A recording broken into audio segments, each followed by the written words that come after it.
السلام علیکم۔ محرم الحرام کا چاند دیکھنے کے لیے رویت ہلال کمیٹی کا اجلاس یکم محرم اور یوم عاشور کب اور کس دن ہوگا؟ رویت ہلال کمیٹی نے باضابطہ اعلان کر دیا۔ کیا آپ حالات حاضرہ سے آگاہی حاصل کرنا چاہتے ہیں؟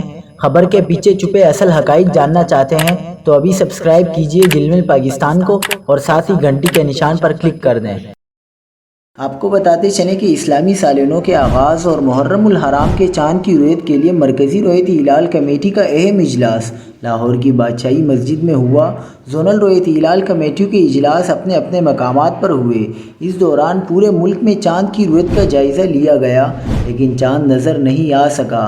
چیئرمین رویت ہلال کمیٹی مولانا عبدالخبیر آزاد نے اجلاس کے بعد میڈیا سے گفتگو کرتے ہوئے اعلان کیا کہ پاکستان بھر میں کہیں سے بھی آج چاند نظر آنے کی کوئی شہادت موصول نہیں ہوئی، لہٰذا اس مرتبہ ذی الحجہ کا مہینہ پورے 30 دن کا ہوگا۔